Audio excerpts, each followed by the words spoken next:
बढ़ते आगे, दिल्ली एनसीआर में बेकाबू हुआ है प्रदूषण। बढ़ते पॉल्यूशन से लोग बेहद परेशान हैं। पॉल्यूशन से दिल्ली में हालात बिगड़े हैं। कई जगहों पर 500 के करीब एक्यूआई पहुंच चुका है। तो अहम जानकारी आपको दे रहे हैं, जहां पर बढ़ते पॉल्यूशन से लोग बेहद परेशान हैं और पॉल्यूशन से जो दिल्ली के हालात है वो काफ़ी बिगड़ चुके हैं। कई जगहों पर जो एक्यूआई है वो 400-500 को पार कर चुका है और जो हालात है वो काफ़ी बिगड़े हैं। जो हवा है वो काफ़ी दमघोंटू होती जा रही है। अब सवाल ये है कि आखिरकार इस पॉल्यूशन से निजात कब मिलने वाली है, क्योंकि लगातार दावे तमाम किए जा रहे हैं, आर्टिफिशियल बारिश से लेकर और चीज़।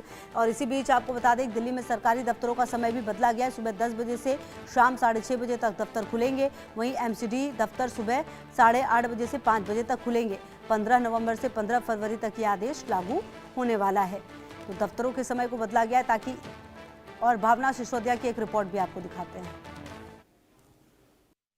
राष्ट्रीय राजधानी दिल्ली की आबोहवा बेहद ही खराब श्रेणी में पहुंची हुई है। दिल्ली के एक्यूआई लेवल की बात की जाए तो जहां ओवरऑल एक्यूआई लेवल 336 बना हुआ है, तो वहीं दिल्ली के भारत मंडपम पे एक्यूआई लेवल जो है 370 पहुंचा हुआ है। आप देख सकते हैं तस्वीरों में किस तरीके की स्मोक की लेयर ने भारत मंडपम को अपनी चपेट में ले रखा है और दिल्ली की सड़कों का हाल आप देख सकते हैं कि इस बढ़ते पॉल्यूशन की वजह से किस तरीके से विजिबिलिटी जो है वो बहुत ही कम होती जा रही है। कहीं ना कहीं ये कहा जा सकता है कि दिल्ली की बिगड़ती आबोहवा की वजह से दिल्ली वाले भी अब परेशान होने लगे हैं। सुबह का समय है और आप देख सकते हैं कहीं ना कहीं जिस तरीके से ग्रैब 2 के नियमों का लागू किया गया है, दिल्ली वालों से अपील की गई है कि अपने निजी वाहनों का इस्तेमाल कम करें, लेकिन दिल्ली की सड़कों पर उसी कदर निजी वाहन दौड़ते हुए नजर आ रहे हैं जितना सरकार द्वारा सीएम द्वारा अपील की गई है कि निजी वाहनों का इस्तेमाल कम करें। ये कहा जा सकता है कि दिल्ली की आबोहवा अब इतनी जहरीली हो चुकी है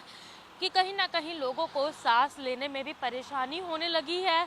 जो अस्थमैटिक पेशेंट्स हैं, लंग डिजीजेस है जिनको, उनको ये लिए ये हवा बेहद ही जहरीली हो रही है। कैमरामैन से रिक्वेस्ट करूंगी कि एक बार वो दिखाए कि किस तरीके से दिल्ली के पूरे आसमान में जो है एक स्मोक की लेयर देखने को मिल रही है, जो कि अब सेहत के लिए बेहद ही ज़्यादा हानिकारक होती जा रही है। केवल दिल्ली में ही नहीं, अगर आप पूरे उत्तर भारत की बात की जाए तो पूरे उत्तर भारत का एक्यूआई लेवल बेहद ही खराब श्रेणी में पहुंचा हुआ है। वहीं पश्चिमी विभोग के बदलाव के कारण जहां दिल्ली में हवाओं की गति तेज़ हो गई है, दिल्ली में सुबह शाम सर्दियों ने दस्तक दे दी है। उम्मीद लगाई जा रही थी कि इस बदलाव के कारण अगर दिल्ली में बारिश होती है तो कहीं ना कहीं बढ़ते एक्यूआई लेवल से राहत मिल सकती है, लेकिन फिलहाल स्थिति जस की तस बनी हुई है। वहीं हॉस्पिटलों की बात की जाए तो इस बिगड़ती आबोहवा के कारण हॉस्पिटलों में भी मरीजों की संख्या जो है लगातार बढ़ती जा रही है।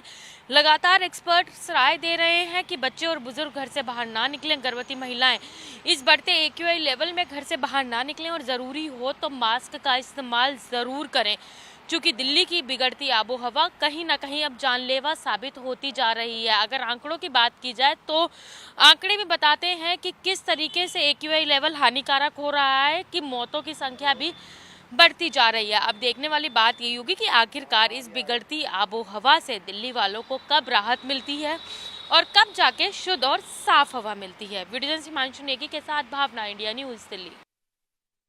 2 दिन की थोड़ी राहत के बाद एक बार फिर से देश की राजधानी दिल्ली में प्रदूषण जो है वो बेहद खराब श्रेणी में पहुंच गया है। अगर आज के एक्यूआई की बात करें, 300 से ऊपर एक्यूआई जो है वो आज राजधानी का दर्ज किया गया है। इस वक्त मेरी मौजूदगी लोधी रोड पर है, जहां पर मौसम विभाग भी मौजूद है, मौसम भवन मौजूद है और तस्वीरें सीधे आपको यहाँ से दिखाएंगे किस तरीके से जो हल्की स्मोक की चादर है, धुंध की चादर है, वो देखने को मिल रही है। फिलहाल सुबह की बात करेंगे तो वेस्टर्न डिस्टर्बेंस के चलते अब ठंडी हवाएं जो हैं वो चलती हुई नजर आ रही हैं। टेम्परेचर जो है, तापमान जो है वो उसमें भी गिरावट जो है वो देखी गई है और इसी के साथ ही प्रदूषण का आज स्तर जो है वो भी बढ़ गया है। अगर बात करेंगे तो वेरी पुअर कैटेगरी में आज दर्ज हुआ है 306 एक्यूआई जो है दिल्ली का ओवरऑल वो दर्ज किया गया है। हम डेटा के जरिए भी अपने दर्शकों को समझाने की कोशिश करेंगे आखिर किस तरीके से हालात जो है वो राजधानी के बने हुए हैं। अगर आप देखिए तो ओवरऑल एक्यूआई जो है वो 306 बना हुआ है, रेड जोन में आ रहा है और आज रेड जोन वाले एरियाज जो हैं वो भी बढ़ते हुए नजर आ रहे हैं। आईटीओ पे आप देखिए तो 334 एक्यूआई जो है वो दर्ज हुआ है। तमाम ऐसे इलाके हैं जहां पर एक्यूआई जो है वो 300 से ऊपर दर्ज किया गया है। लोधी रोड जहां पर हम मौजूद हैं वहां पर AQI 281 दर्ज किया गया है। क्योंकि ये ग्रीनरी एरिया है उसके बावजूद भी अगर आप देखें तो AQI जो है वो 281 यानी कि क्लोज टू 300 दर्ज किया जा रहा है। और जो रेड जोन वाले एरिया है उनमें कहीं ना कहीं एक बार फिर से बढ़ोतरी देखने को मिल रही है। 2 दिन में जो राहत मिली थी एक बार फिर से वेरी पुअर कैटेगरी में हालात जो है वो पहुंचते हुए नजर आ रहे हैं। सरकार की तरफ से ये कहा गया है कि मॉनिटरिंग की जा रही है। वहीं अगर हम बात करेंगे स्टबल बर्निंग के केसेस की, जो नेबरिंग एरियाज हैं उसमें लगभग हाईएस्ट केसेस जो है वो दर्ज किए गए हैं। एक बार फिर से स्टबल बर्निंग के केसेस जो है वो बढ़ते हुए नजर आ रहे हैं और अगर ऐसे ही ये केसेस बढ़ते रहे तो आने वाले दिनों में हालात और भी बदतर हो जाएंगे। मैं अर्जुन सेठ, कैमरा पर्सन सुधीर के साथ, इंडिया न्यूज, दिल्ली। वही चुनाव के बीच तेज